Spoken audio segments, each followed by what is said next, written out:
আলাইকুম ভিউয়ার্স আজকে আপনারা আমার সামনে যে গাছটি দেখতে পাচ্ছেন এই গাছটি হয়তো আপনাদের অনেকেরই পরিচিত। বিশেষ করে ইউনানি ভেষজ ও আয়ুর্বেদিক চিকিৎসার জন্য এই গাছটি খুবই গুরুত্বপূর্ণ একটি গাছ।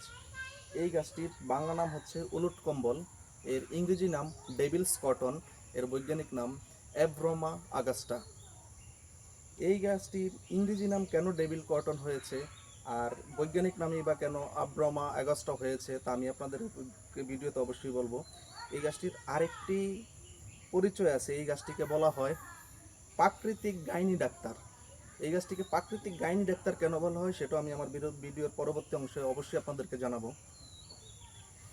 এই গাছটির ডালে এবং ফুল হয় এই গাছটিতে, এবং ফলে যেই ধরনের এক ধরনের রোম থাকে, এই রোম গায়ে লাগলে খুবই চুলকায়, যা খুবই যন্ত্রণাদায়ক। এই যন্ত্রণাকে বিজ্ঞানীগণ দস্যুর সাথে তুলনা করেছে, ডাকাতের সাথে, যার জন্য এই গাছটিকে ডেভিলস কটন নামে নাম দিয়েছে বিজ্ঞানীগণ। আর অ্যাব্রোমা অ্যাগস্টা হচ্ছে এই গাছটির বৈজ্ঞানিক নাম।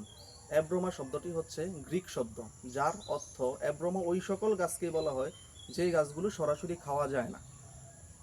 আর আগস্টা গ্রিক আরেকটি শব্দ যার আবিধানিক অর্থ হচ্ছে রাজকীয়।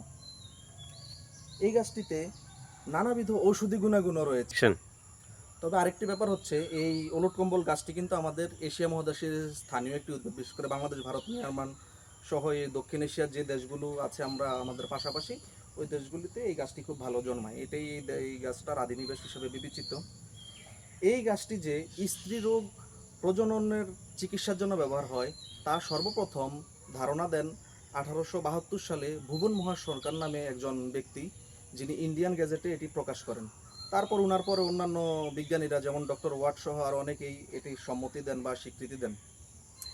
এই গাছটি স্ত্রী প্রজনন সময়ের জন্য খুবই উপকারী। এছাড়াও কোষ্ঠকাঠিন্য এবং ডায়রিয়া আমশার জন্য এটি খুবই খুবই উপকারী একটি গাছ, আর ব্যবহার হয়ে আসছে। বিশেষ করে আয়ুর্বেদ এবং ভেষজ চিকিৎসকগণ এটি ব্যবহার করে আসছে।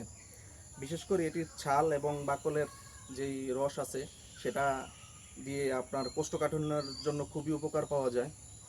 এছাড়াও এই গাছটিকে আমি কেন বলেছিলাম প্রাকৃতিক গাইনি ডাক্তার বলা হয়, কারণ হচ্ছে মহিলাদের প্রজননের সময় মানে সন্তান হওয়ার সময় এই গাছটির ছাল এবং বাকল এবং মূলের রস অনেক অনেক ধরনের কাজে আসে, অনেক ধরনের চিকিৎসার কাজে আসে। বিশেষ করে ভেষজ এবং আয়ুর্বেদিক চিকিৎসকগণ যুগের পর যুগ ধরে এই গাছটির ব্যবহার করে আসছেন। এই জন্যই মূলত এটিকে প্রাকৃতিক গাইনি ডাক্তার বলা হয়।